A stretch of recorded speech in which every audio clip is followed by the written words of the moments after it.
There is a CIA counterintelligence interrogation manual called Kubak that was dated to July 1963. I found out about this by coincidence, synchronicities. I'm interested in this subject, but I've never heard of this before. And this technique is called the Alice in Wonderland technique. I found out about it because somebody came on my channel and they wrote some troll comments and they were pretty virulent. And so I went and looked on their channel and there was a video that they liked that was of somebody talking about the Alice in Wonderland technique. And I thought, that's interesting, I've never heard of that. So I started listening, and there's actually an official technique developed by the CIA to interrogate people. And it doesn't state this, but it uses Gregory Bateson's double bind theory of schizophrenia to interrogate people. What do they do? Typically, you have 3 interrogators. You bring the person to be interrogated into the room, and you have the 3 interrogators immediately start to badger this person to be interrogated with nonsensical questions. The pitch and the tone and the pacing of their questions will not match the subjects which they're covering. Oftentimes the subjects that they're asking the person being interrogated about are nonsensical. They go nowhere, they mean nothing. The purpose stated in the interrogation technique is not just to obliterate the normal. The purpose is also to replace that which is normal with the mind-bogglingly bizarre, so the person goes into a state of deep trauma that is so awful they would rather give up their secrets and return to a reality that makes sense than have to continue with more days. It takes days for them to crack, usually. But then deal with more of this babble. Based on what we know about psychology, based on Gregory Bateson's double bind theory of schizophrenia, this should work very, very well. It's called the Alice in Wonderland technique. This synchronicity came off the back of a video where I said, look, if you feel confused in a relationship, that's a sign. Not a guarantee, but it's a red flag for me. If a client comes to me and I don't know what it is, I don't know up from down, all of my coordinates have disappeared, I don't know what's going on, I thought love was like this, and they're confused as fuck, that to me is a sign that something is really, really seriously wrong in the relationship. I can't diagnose what their partner has, but I can say this relationship isn't healthy. So this is a real technique that's been written down and is out there in the world. Relies on the double bind theory of schizophrenia, not developed by a psychologist, but by an anthropologist. But also there is something called cognitive dissonance. And it's extremely unpleasant for a human being to live in a state of cognitive dissonance.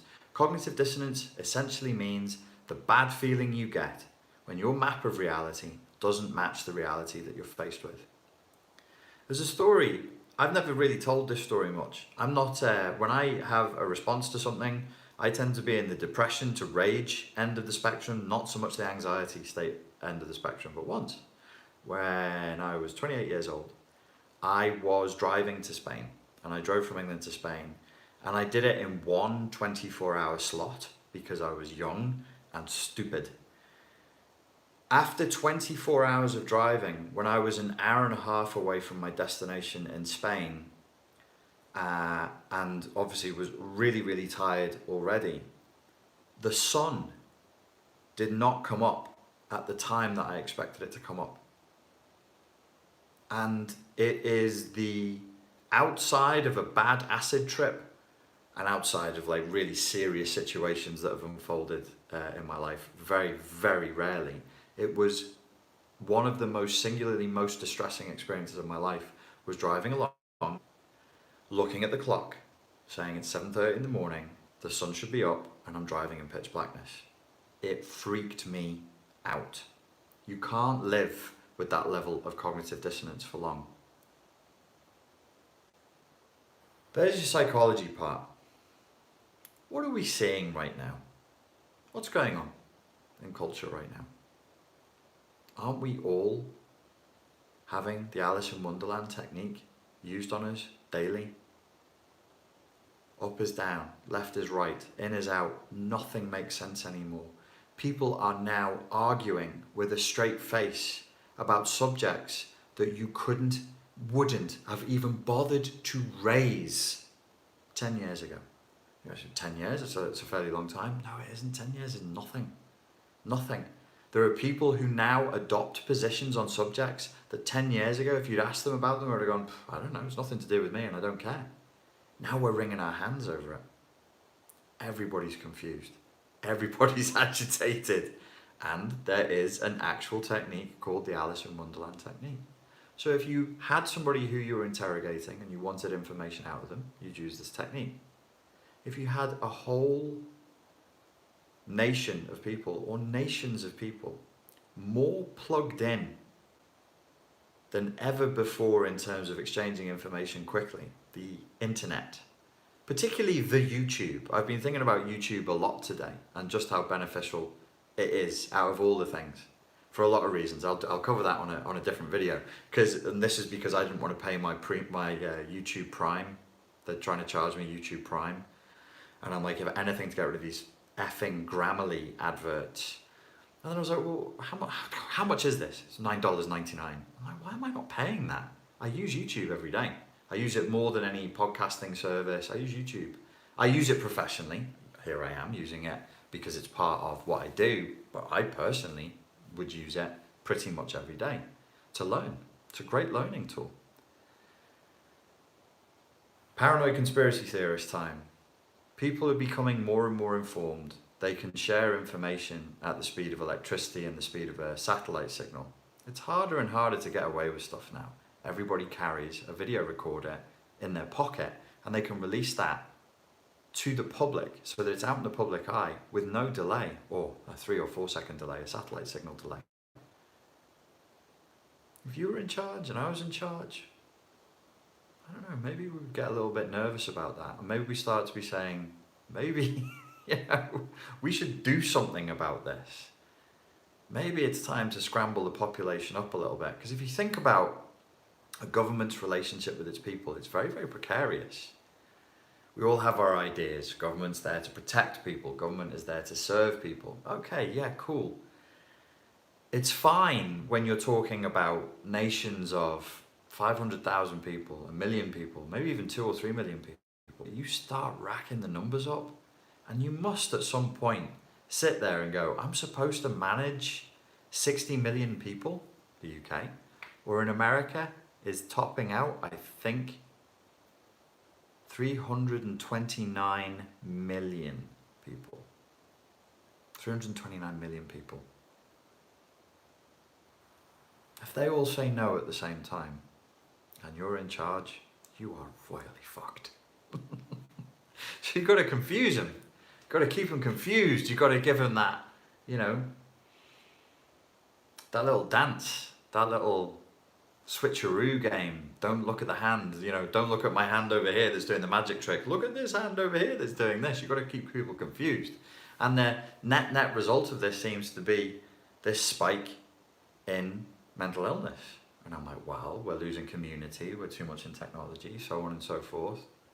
I never considered really, really seriously that there could just be a straight up agenda to keep people confused. How? Just destroy all the coordinates. Now, what are all the political people saying at the moment? Whatever side of the spectrum they're on.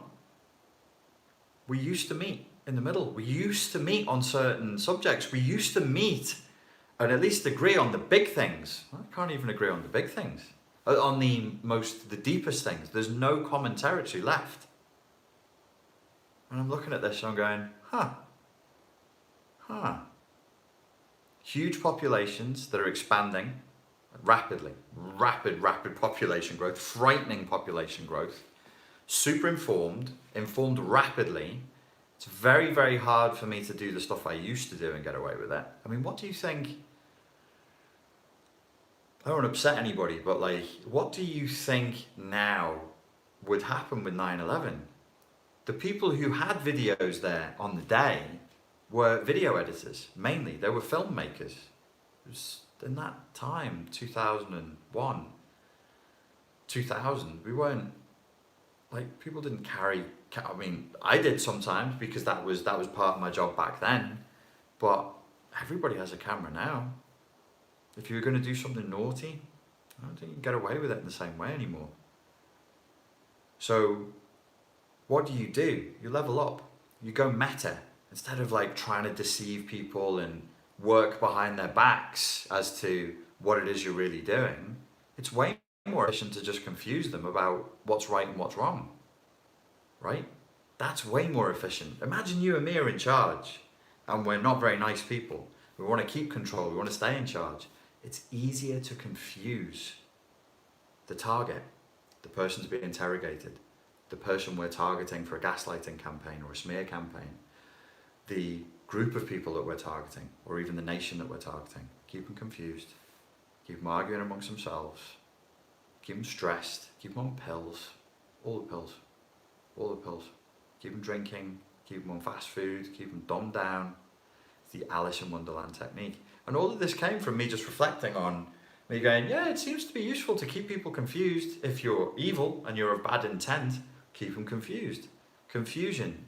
Confusion, you know, as an animal, the animal that you are and the animal that I am, I got time to think about this. I'm living out in the countryside. It's quiet out here. It's good because it's simple and there's very little stimulation. There's just trees and birds, some spiders, some snakes, and the hills. And you go, there's nothing out here, man. I can deal with this. It's a very low stimulus environment. I can deal with this. I can cope with this. But if I think that you're getting a sense of me doing something I shouldn't be doing, maybe that would be a good time to just fire off some fireworks.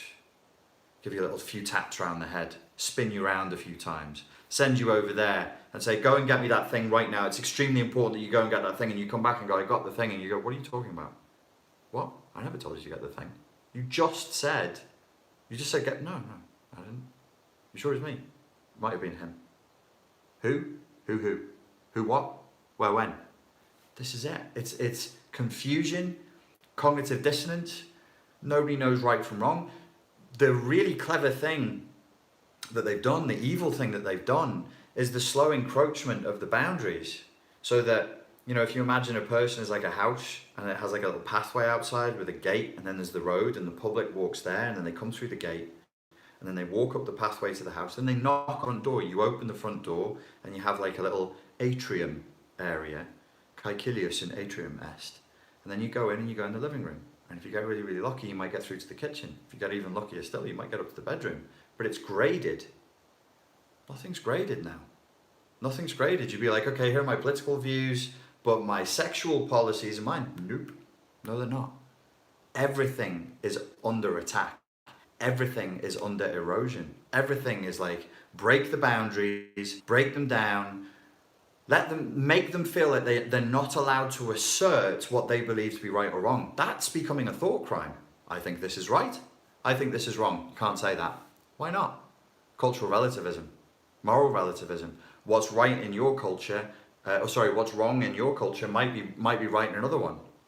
To which I say, fucking bollocks. That's bullshit.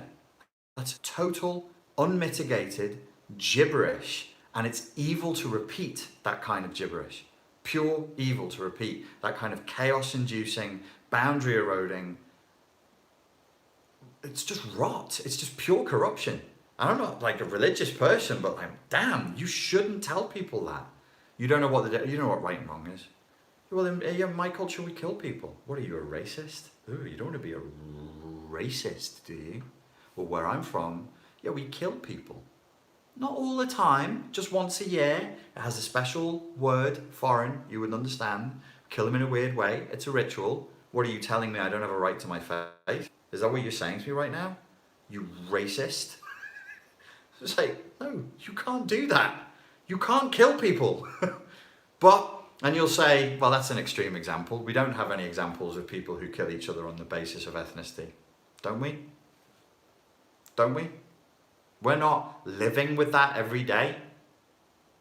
You eat your cereal, watch the news, pick up the paper. Oh, that group of people, they did some killing today. Well, Don't say anything about them. I don't want to be called racist, but that's what they believe is right, so that's what they're doing. Okay, yeah, nom nom nom nom. You just keep eating your cereal. It's crazy, and it's crazy making. But maybe that's the point. Maybe we didn't just end up here. Maybe there is a level of intentionality to the place where we find ourselves. Maybe if we are here, the reason why we are here is because actually people have pushed us in this direction. Maybe if we feel the way that we feel, because I would always suggest this on an individual basis to people in a narcissistic relationship, an abusive relationship, how do you feel?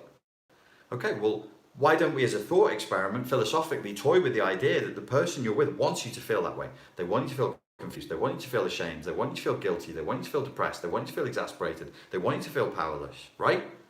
If I said that if you were listening in on a narcissistic abuse coaching call, you'd be like, yeah, I know all this. What about a potentially narcissistic and abusive relationship between a state and its people, between a government and its people? Where the government is like, yeah, we gave up on serving you like a couple of hundred years ago. That's a cute and quaint idea. We were still wearing like trousers that only came to our knees with long silk socks and like big buckled shoes.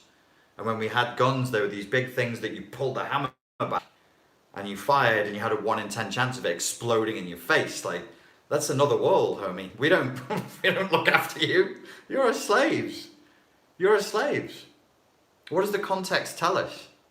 What does the context of what we actually see tell us? We're slaves. We're slaves. You have no choice. You don't choose. We live this bullshit fantasy. Like, you choose where you live, and then you get to choose a job. Yes, you do. And then you get to choose what car you drive or the colour it is. Sure, you do. I'm like, what? No, I don't. I wake up in this world. I'm given a serial number. Every country in the world has a serial number for their people. Every country. You could call it a national insurance number. You could call it your citizen ID number. You get a serial number, and you're owned by the state. And then they want something from you. They want all that. People would be like, "This is ridiculous conspiracy theory." Okay, just stop. Let me know how it goes. Just stop. Don't perform. See, I'm always here going, don't be codependent, maintain your serenity. And I'm like, that would be a really sick thing to say to people who are completely enslaved. Like, hey guys! Everybody looks up from their back-breaking work in the field. Yes, you should embrace your freedom and your serenity. You're like, who the fuck is this guy? You should tell him to go away. That would be sick. But maybe, maybe this is what it is. And you're expected to do what you're supposed to do. And if you try and stop, bad things will happen to you. Maybe. Maybe if you try and stop, eventually a group of men with guns will come to your house. They will restrain you and put you in a box with a bunch of other adult strangers that you don't know and keep you there for several years. And you're like, can I go outside now? No, you stay in this box. Okay, what was my crime? You stopped. You just stopped. You stopped. You put down your tools and you stopped. When we told you to keep going, well, I was tired. We don't give a fuck that you're tired. Everybody's tired. Keep going. Well, I don't want to. Well, go in the box then. And if you resist, those gentlemen with guns, they'll shoot you to death. They'll fill your body with bullets until you're dead because your government loves you. This is a cheerful one. Listen, it's something to think about on the individual level in terms of narcissistic abuse, and it's something to think about on your day-to-day. Is there a program to confuse people? It looks like it to me. How do we actually live? Jordan Peterson makes a very good point that I'm fond of regularly. You say you believe this, but let's look at what you do. And that's something that he's taken from Jung, who ultimately took it from Freud. It's a psychoanalytic perspective. It's more of a Jung thing than a Freud thing, but Jung got it from Freud. This is what you say you believe, but this is what you do. Do you see this gap? Which is the thing you really believe? The thing you do. Zizek tells the story of a guy, a physicist, Those of you who are Zizek fans will be bored of this one, so I'm sorry. And goes to his house, and there's a horseshoe over the door. And he says, "A horseshoe, you believe in this superstitious nonsense?" And the physicist says, "No, I'm a scientist. Of course I don't believe in the horseshoe over the door." So, "Well, why'd you put it there then?" "I heard that it works, whether you believe it or not." This is what you say you believe. This is what you do. We're all kind of hedging our bets a little bit here, I think. I think that's what's happening, and maybe we have no choice. But to me, it would be healthier to say, hey, I have no choice. I can't just do that. I can't just stop. I'm in a position where I have no choice because there's a protocol here, and it was started way before I was born. My parents were slaves. Their parents were slaves. There was no choice. There was no like, would you like to be a part of the system? Or would you like to go to jail? Or would you like to live in a slum? You know, these are your choices. What do I do to be part of the system? You do what we tell you to do. To the letter. To the letter. And all we ask is all of your time, all of your attention, because it's all now. They want everything. They want everything. Not just your time, not just your sweat, not just your labor, not just your blood. They want all of your conscious awareness. From the moment you go asleep to the moment you wake up, they want to be monitoring you, checking you, selling to you, influencing your political decisions. They want it all. And when they figure out a way to monitor you in your sleep as you sleep and dream, they'll be there, and you'll stick the little thing behind your ear. It'll be like a scene out of Black Mirror. "Oh, well, if I let them watch me in my dreams, they give me really good life coaching advice and tell me what products would be best for me to buy and what mortgage scheme would suit my personality type the best. You should try it, mate. It's really, really useful." That'll be next. That'll be next. I mean, they're already monitoring what we say. How many of you have had the experience of saying something ludicrous, something totally out of, and it pops up as an advert within 12 hours? My best one so far was I ended up in a conversation about the oil reserves of Uzbekistan in the pub with my cousin. And we said Uzbekistan over and over again because we'd had a drink. We're like, where is it? Where's that country? Is it there? No, it's a stan. It's one of the stan. Uzbekistan. I'm getting like, do you want a degree in oil refinery? Would you like to take a holiday to Uzbekistan? No and no. Have you, like, if you've had those experiences, please pop a note down in the comments. Anyway, that's the Alice in Wonderland technique, and I just wanted to share it with you. Before I go to bed. If anybody has any questions about anything I just covered, feel free to ask it now, or forever hold your peace.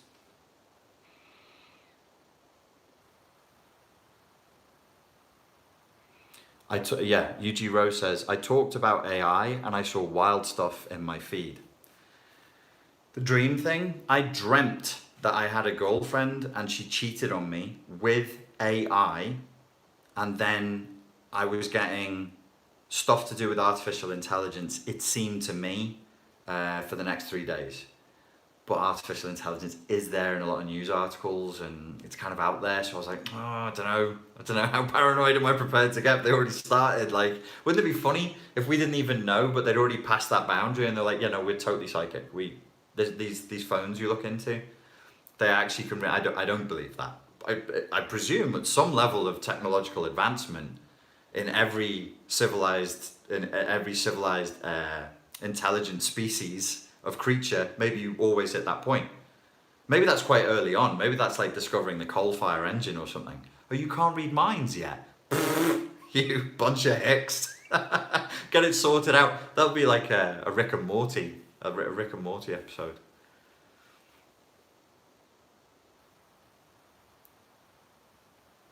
What do you do when you're subjected to the technique? I would imagine, in all honesty, like if you're subjected to the technique and you're not ready for it and you're not trained for it, you would hit like I mentioned in the Get Shit Done video, you'd hit overwhelm. And then you are going to go into one of your primal responses. You only have 4, because when we get primal, when the animal comes out, it's kind of a dummy, and it's either going to freeze, or it's going to fawn, or it's going to try and run away, or it's going to try and kill the enemy. And I would imagine in this CIA technique, I bet you they get very few people who would be violent, because you will assume, like, you're not going to, if some guy or girl is next to you going, what's your favourite flavour ice cream? Why won't you tell me what your favourite flavour ice cream is? Say the ice cream flavour that you love, the favourite ice cream. And then another 2 people are asking you 2 other questions at the same time.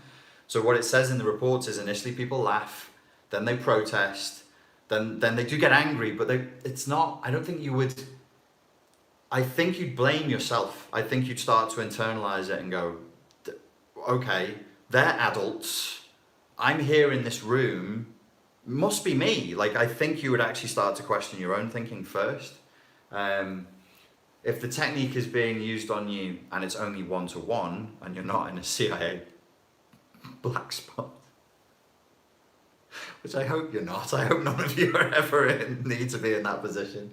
But it's just somebody just trying to confuse you, then one thing you can do is go, this person is just babbling at me to try and confuse me. That's like the word salad technique, or things where people just use random provocation to try and create exasperation, so you become overwhelmed, so that you break that boundary, so that you'll fight, swear at them, call them a word, freeze, you just sit there and go, I don't know what to do. You just leave, you're like, right, fine, I'm leaving, or you start fawning and trying to please them. That would be the idea. So if you can say, okay, this technique is being used on me right now, but I don't want to succumb to this. I don't want to succumb to this. You can start to take your toys back home. This is an image that's been coming up for me in this year, 2019. I'm trying to deal with my own codependency, so that I can sort of say, okay, this is what worked, this is what didn't work, this is the way you need to go. And frequently I come to this point where the amusing image of a kid just taking their toys and going, no, you can't play, that's not yours, that's mine. No, you can't play with, no, that's mine, give it back, thank you. Right, you want to know where I'm going? You see all these resources I have? It's metaphorical, that's my time, my attention, money, it could even be, whatever, love, depending on the context. See all this? This is mine. I got this from watching my nephew, my 2-year-old nephew, and I'm like, wow, yeah, he's real healthy. You say to him, do you want to do this? Like, do you want me to help you remove the lip? No. And he's not like, no, it's cool, but thanks for offering. He just goes, no. And you go, give it here, mine. And you go, okay, this is good. Ego formation. He knows to say no, and he knows that that's mine. So don't stand there and say, no. Like Ron Burgundy in Anchorman. You want to internally go, I'm going to take my toys and I'm going home. I'm going to take my toys and I'm going home. I wonder if on an unconscious level, me coming here and moving to where I moved to and deliberately isolating myself, I wasn't consciously taking all my toys and going home, but I feel like I've done 3 years worth of growth inside of 4 months just by not having other people play with my toys. I'm not having my attention dragged left, right and center. I'm not like, there's no manipulation, there's nothing. The cat is manipulative when he's hungry. Mao, Mao, Mao. Chairman Mao, I call him. Bloody dictator. He doesn't take no. So I'll be like, no, and he'll go, forget about no, because now is time for Mao, Mao, Mao. So yeah, I would take your toys, go home.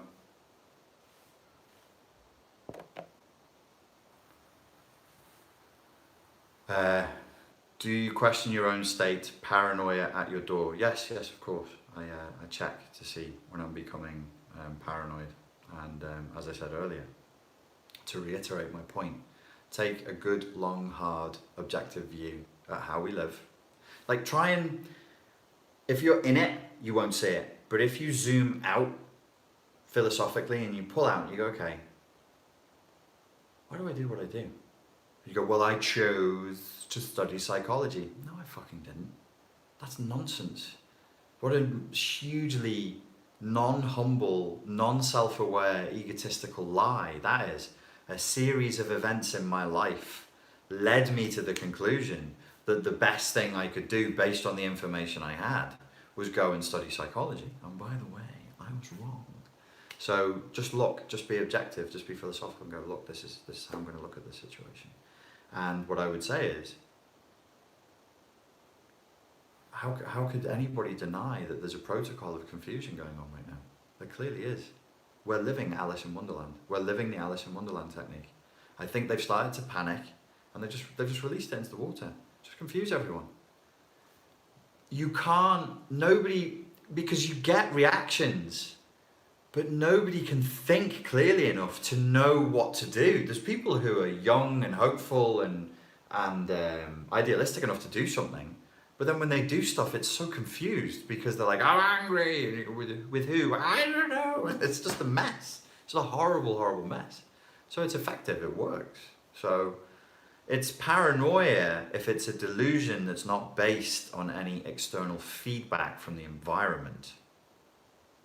Are you suggesting there's no external feedback from the environment? Because I got some bad news for you, man. All right. Ladies and gentlemen, thank you very much for your time and your attention. It is precious. Think very carefully before you let people take it from you under any circumstances. First of all, they should be asking.